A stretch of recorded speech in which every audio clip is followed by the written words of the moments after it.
previous video, we were working with the compound interest formula, which was A equals P 1 plus I to the exponent of n. And in the last example that we did, we actually solved that for P. And really what we were doing was we divided both sides by the 1 plus I to the exponent of n, 1 plus I to the exponent of n, and that leaves us with P being equal to A divided by 1 plus I to the exponent of n.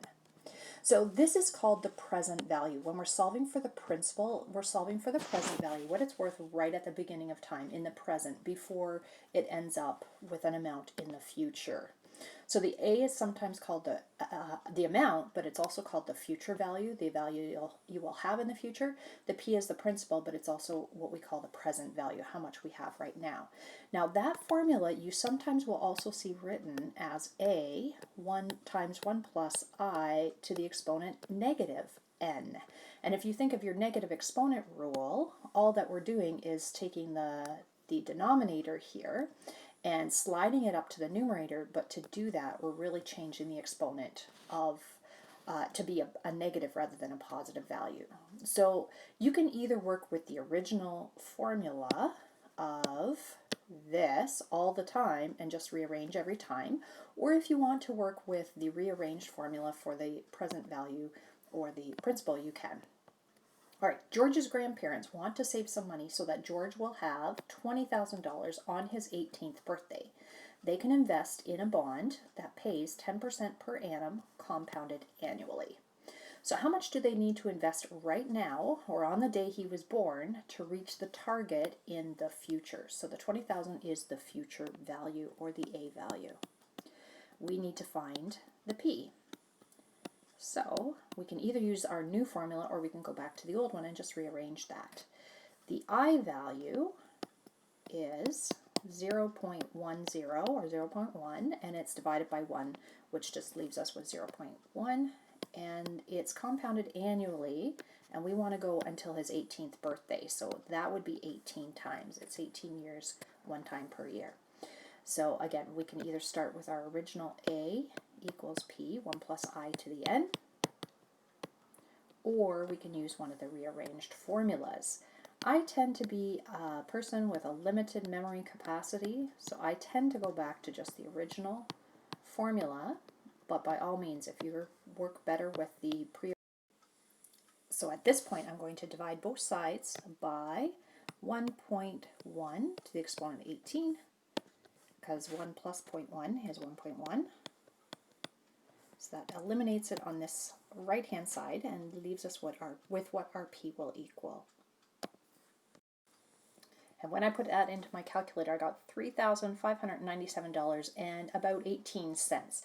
I always round to 2 decimal places for money. So they would need to invest that amount, and by his 18th birthday, without putting any more money in there, it's up to $20,000 based on the 10% per year compounded annually. All right, how much do they need to invest if they wait until his 12th birthday to make the deposit? So how much would they have to put in to still end up with their $20,000? So our P is still the unknown. The A is still the $20,000. That's our end goal. The interest rate is still 10%. The thing that's changing here is the N. So if we're at 12 and we're going to 18, it's going to have a chance to compound only 6 times rather than 18 times. So put that in the formula and calculate what you're going to get for P. So with the magic of technology here, I have found my answer was $11,289.48, which is substantially more that they need to invest if they wait till the 12th birthday. So the moral of our story here is invest often, invest early. So if you're saving for retirement, even if you can only put away a little bit, it's best to start as soon as you get that full-time job, even if it's only like $20 a week or $50 every 2 weeks or $100 a month. You've got time on your side, and the more frequently you can invest as a young person, the more you're going to end up having when it comes time to retire. All right, example number 6. How much money needs to be invested right now at 10% per annum compounded quarterly to have $20,000 in 5 years? The example 7, what annual rate of interest was charged? So this one gets a little different. It's going to be annual rate of interest. So we'll talk about that one. But try number 6, and I will put up a solution for that one. All right, we want to have how much money, we want to have $20,000 in 5 years. So the question is, how much money do we need to invest right now? Our value for I is 10%, but then we are compounding quarterly. So we're going to divide that into 4 equal pieces. That gives us 0.025 there. And then our N value, it's 5 years, but it's 4 times for every one of those 5 years. And that gives us an N value of 20. So our P, our 20,000 is going to equal P1 plus 0.25 to the exponent 20. Divide both sides by 1.025. I missed a 0 up above, by the way. There we go. And that's to the exponent of 20.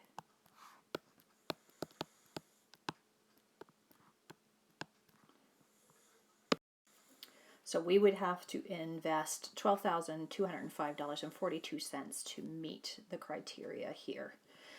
All right, the next one we want to find actually the I value. That's the question mark. We will change that into an annual rate of interest because the I actually would be our monthly rate of interest because we're compounding monthly. The credit card bill grew from this amount, so our P is equal to 800. And it grew to be $920.99.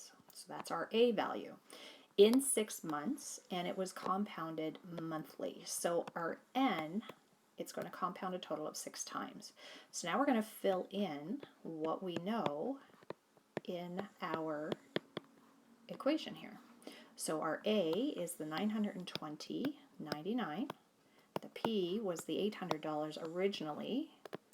We don't know the I, so we'll leave it as an I, and the N was a 6. All right, first step to getting I by itself is we're going to undo multiplying, then we're going to undo exponent, and then we're going to undo what's in the brackets with it. So we're doing a SAM-DEB here. We're working backwards. So put that in our calculator. And what I ended up here with is 1.1512375. I'm keeping all those digits, and I'm keeping them all on my calculator. The next thing I want to do is undo the exponent of 6. And to undo that exponent of 6, we're going to take the 6th root. So this is why we did those exponent rules and the rational exponent rules here. So on our calculator, we got to calculate the 6th root of that. And I get 1.02375 approximately. 1.02375 approximately. And that's going to equal the 1 plus the I, because the exponent 6 is gone now. And then I'm going to subtract 1 from that to get I by itself. And that gives me 0.2375, approximately equaling I. Now that is the interest rate per month, because that's compounded monthly.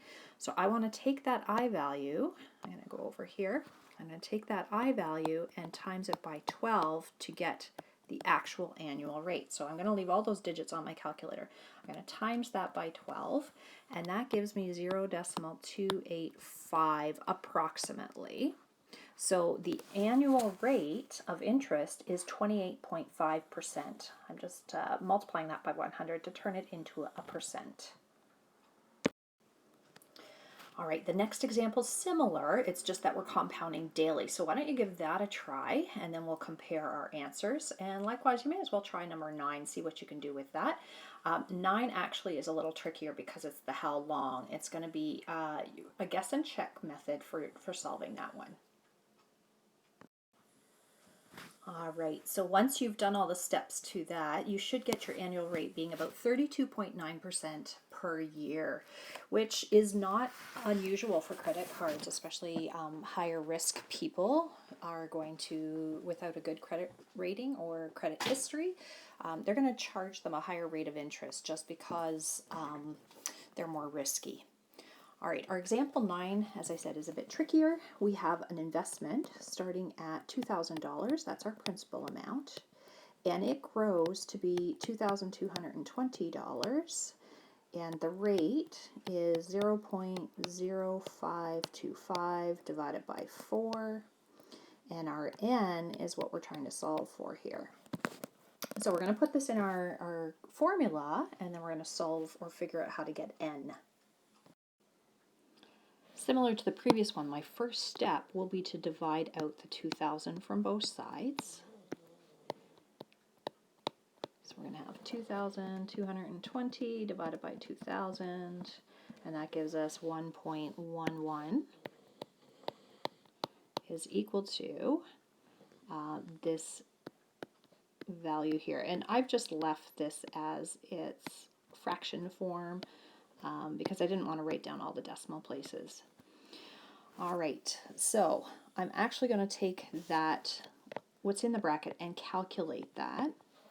So we'll have 1 plus 0.0525 divided by 4, get that answer.